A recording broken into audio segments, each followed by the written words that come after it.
নমস্কার সবাইকে, আবারও নতুন বছরের অনেক অনেক শুভেচ্ছা।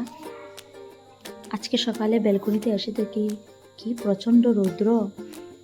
তারপরে ঘরে চলে আসলাম। ঘরে এসে দেখি মাছগুলো আমার দিকে তাকিয়ে দেখছে। ওদেরকে খাওয়াগুলো দিলাম। খাওয়াগুলো পেয়ে ওরা অনেক খুশি। সকাল সকাল ওদেরকে খাওয়া দিতে হয়। তো এখন ভাবছি একটু নিচে যাব আমার সবজি বাগানে। আমার ঘরে একটা ছোটোখাটো সবজি বাগান আছে, অনেকগুলো সবজি হয়েছে। দুদিন হয়েছে সবজি বাগানটা দেখা হয়নি ব্যস্ততার জন্য। তখন নিচে যাব সবজি বাগানটিতে।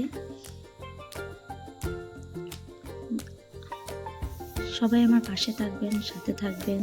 আমার চ্যানেলটি লাইক শেয়ার এবং সাবস্ক্রাইব করবেন।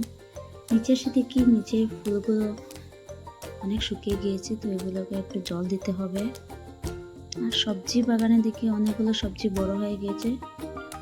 বড় সবজিগুলো উঠিয়ে নিতে হবে, যেমন ফুলকপি, শালগম, পাতাকপি, এগুলো বড় হয়ে গিয়েছে। টমেটো আছে, কিন্তু টমেটোগুলো এখনও পাকেনি, কাঁচা রয়েছে। মরিচ গাছও আছে, মরিচগুলো এখনও বড় হয়নি, ছোট ছোট আপনারা দেখতে পাচ্ছেন, এখনও ছোট রয়েছে। তো আজকে ফুলকপি উঠাবো, ফুলকপি দিয়ে মাছ দিয়ে রান্না করব। তো কয়েকটা ফুলকপি উঠালাম, উঠিয়ে নিয়ে যাব এখন। ফুলকপিগুলো অনেক সুন্দর ছিল দেখতে। জানি না এখন সবজি বাগানগুলোতে ইঁদুর এসে খেয়ে নেয়, তো এদিকেও লক্ষ্য রাখতে হয় আমাদের। সেজন্য ভাবলাম এই এত সুন্দর সুন্দর ফুলকপি সেগুলোকে উঠিয়ে নিয়ে যাই, নাহলে কোন দিন এসে ইঁদুর খেয়ে নেবে। সেগুলো নিয়ে যাব এখন।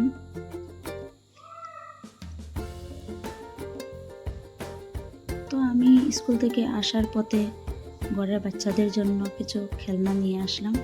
ওদেরও আবদার ছিল নতুন বছরের খেলনা লাগবে, তো একটা কিচেন সেট, একটা বারবি সেট নিয়ে আসলাম ওদের জন্য। তারপর কিছু পার্সেল আসলো, একটা রান্নাঘরের মশলাদানি অর্ডার করেছিলাম, একটার সঙ্গে একটা ফ্রি, সেটা আসলো। তারপর দুটো বড়লিন অর্ডার করেছি, বড়লিনগুলো আসলো। ঠান্ডার দিনে বড়লিন ছাড়া আমার হয় না, বড়লিন লাগে। তারপরে বাথরুমের জন্য সাবান রাখার সাবান কেস অর্ডার, সেটিও আসলো। সাবান কেসগুলো অনেক ভালো ছিল। আপনারা যদি ভালো লাগে তাহলে আমার চ্যানেলটি লাইক করবেন, সাবস্ক্রাইব করবেন।